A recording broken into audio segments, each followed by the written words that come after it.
In Gene's interview with Art of Dialogue, he speaks briefly on Puffy and the relationship that Puffy had with his mom. Oh, Were you able to see this? didn't see it, but I know something the niggas don't talk about. And I know people in New York done heard this,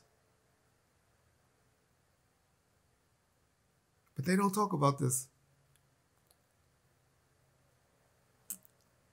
The reason why Puff had a lot of issues with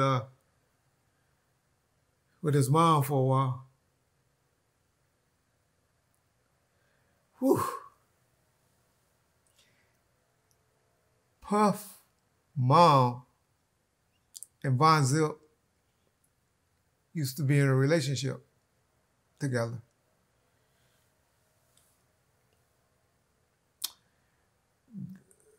Streets in New York know this. I don't know if Gene knows it or not. So the reason that he had a lot of resentment towards his mom is because Von Zip supposedly had something to do with the murder of his dad.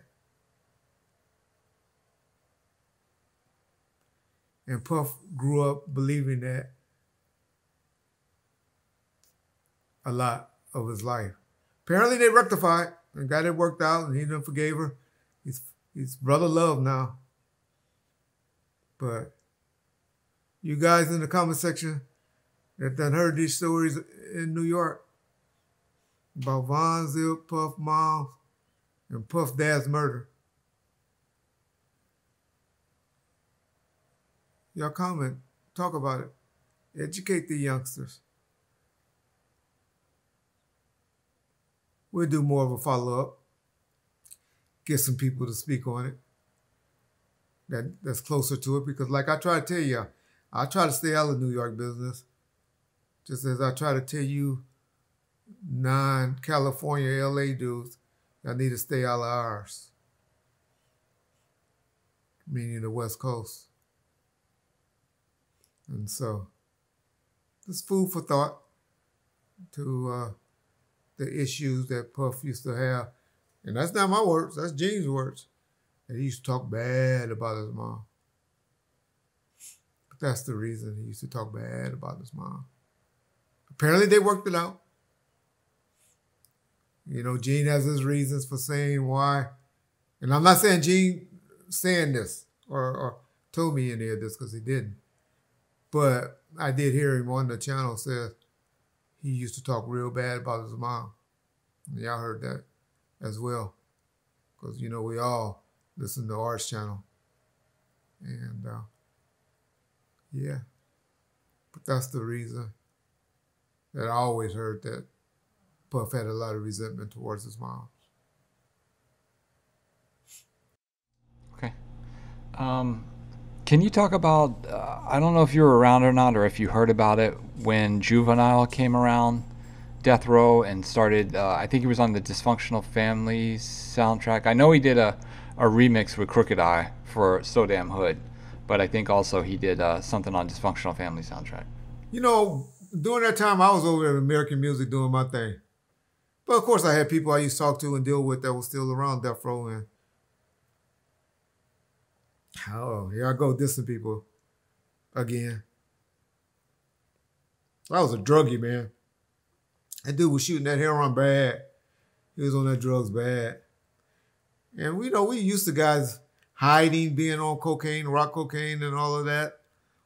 And, you know, smoking weed and alcohol. But shooting needles, putting needles in your arm, that was something new to us, that generation. I'm not saying the West Coast or the South or anything. But for younger guys at my age at the time, you know, 50 to 55 or a little older, just a little older, like 57, 58, they just used to PCP, Angel Dust, which are the same, or Sherm. Rock cocaine, not powder cocaine, because that's the white man drug, powder cocaine, or Whitney Houston. She can afford that. And, you know, of course, weed and stuff like that.